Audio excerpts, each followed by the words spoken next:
हम 37 नहीं 70 सीट जीतते। ठीक है राजकुमार जी। सुशील व्यास, महाराष्ट्र का सारा डेटा 76 लाख वोटर बढ़े, ये परकला प्रभाकर कह रहे हैं, निर्मला सीतारमण वित्त मंत्री के पति देव हैं। गलत कह रहे हैं क्या परकला प्रभाकर? जहां तक आंकड़े का सवाल है गरिमा जी, बिल्कुल गलत कह रहे हैं, क्योंकि आप ही बता रही हैं अपने स्क्रीन पे कि 9 करोड़ 63 लाख मतदाता थे। हाँ। 9 अक्टूबर में, जब 22 अक्टूबर को नोटिफिकेशन विधानसभा का आया, वो आंकड़ा आप दिखा रहे हैं। और मैं अभी चेक कर रहा था, मई महीने में 9 करोड़ 40 लाख के करीब वोटर थे। तो दूसरी चीज जो राहुल गांधी जी आदरणीय कह रहे थे लोकसभा में कि एक हिमाचल प्रदेश के मतदाता जो करीब करीब 65 लाख 12 हजार है, उतने तो है नहीं, उतने तो घटबट हुई नहीं। तो वो आंकड़ा गलत। ये जो आप जिनका नाम ले रहे हैं, मैं तो नहीं जानता उनके बारे में, ठीक है, हमारे वित्त मंत्री हमारी आदरणीय है, उनके पति, उनका पारिवारिक मामला है, वो क्या कहते हैं, लेकिन वो आंकड़ा भी गलत।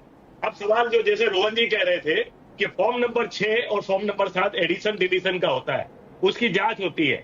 ठीक है, आपने उस समय नहीं की, जैसे ढांडा जी बता रहे थे दिल्ली में कहीं रुक गया, ये खुद ही बोल रहे हैं, मेरे शब्द नहीं है, उनके शब्द है।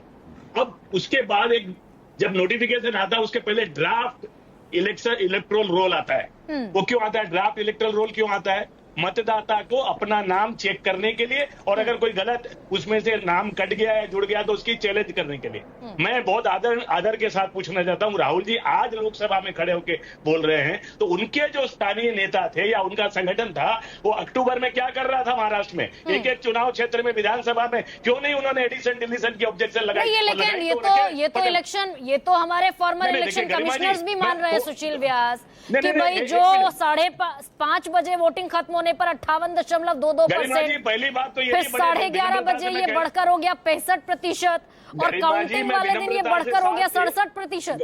गरिमा जी, पहली बात तो ये भी फैक्ट चेक थोड़ा सा करेक्ट कर लीजिए कि वोटिंग 6 बजे तक था, 5 बजे तक नहीं था, 1 घंटा और बढ़ाइए उसमें। मैंने तो वो भी मान लिया, और काउंटिंग के दिन पर आ गई, मैं तो 23 नवंबर पर आ गई। फॉर्म 17 में एक भी 288 विधानसभा क्षेत्र में कांग्रेस या एमवीए के लोगों ने चैलेंज किया है क्या? या कितनी इलेक्शन पिटीशन फाइल हुई है? अगर वो जो राहुल जी जिस शिरडी विधानसभा का जिक्र कर रहे हैं, एक बिल्डिंग में 7,000 वोट गिरे, क्या वहां बीजेपी के जो वर्तमान मंत्री हैं वो जीते? उनके खिलाफ इलेक्शन पिटीशन फाइल हुई? उनके खिलाफ ये यहाँ पर इसी फेयर पॉइंट पर सुशील व्यास कंक्लूड कर रही हूँ। ठीक है सर, वो संविधान की किताब दिखाते हैं, इसी फेयर पॉइंट पर कंक्लूड कर रही हूँ, लेकिन सवाल ये भी है कि कुछ महीने पहले चंडीगढ़ के मेयर इलेक्शन हुए थे, मात्र 38 या 36 वोट पड़ने थे, अभी मुकम्मल तौर पर मुझे याद नहीं है।